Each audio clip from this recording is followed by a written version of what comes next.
Hello বন্ধুরা, আমার নতুন ভিডিওতে আপনাদের স্বাগতম। আজকে চলে এলাম আপনাদের মাঝখানে একটি নতুন ডিশ নিয়ে। আমি নিজেই রান্না করছি ডাল চাল খিচুড়ি। ঠিক আছে, খিচুড়িটা অনেক ঝুরঝুরা এবং সুন্দর হয়েছে। তো এখনও রান্না হয়নি, তো রান্না চলছে। দেখতে পাচ্ছেন শেফ রান্না করতেছে। তো খিচুড়িটা প্রথমে মশলা দিয়ে আমরা একটু কষিয়ে নিলাম। তারপরে ভালোভাবে কষানোর পরে তো ভালোভাবে কষানো হয়ে গেছে। তো এখন জল দিয়ে দিচ্ছি আমরা, গরম জল। জলটা আগে থেকেই গরম করে রেখেছিলাম, উষ্ণ গরম। তো গরম জল দেওয়ার পরে একটু নেড়ে চেড়ে ঠিকভাবে জলটা ঠিকভাবে মিশিয়ে চালের সাথে খিচুড়িটা এবার ঢেকে দেবো জল দেওয়া শেষ হয়ে গেলে। হ্যাঁ, জল দেওয়া শেষে খিচুড়িটা ঢেকে খিচুড়িটা দমে বসিয়ে দেবো।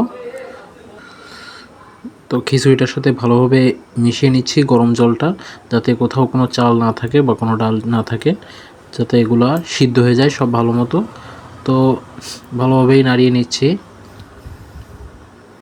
তো বন্ধুরা, দমে বসানোর পরে দেখতে পাচ্ছেন খিচুড়িটা প্রায় হয়ে এসেছে, খালি জলটা টানার অপেক্ষায়।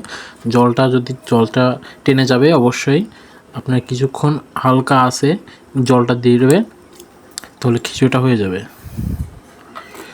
তারপরে আমরা দিলাম মশলা এবং মাংস কষা করব এখানে। তো মশলা দেওয়া হয়ে গেছে, মাংস আমরা আগে ভেজে রেখেছিলাম। তো বন্ধুরা দেখুন, মাংসগুলো হচ্ছে, এটা হচ্ছে মুরগির লেগ পিস। তারপরে মুরগির অনেকগুলো আছে।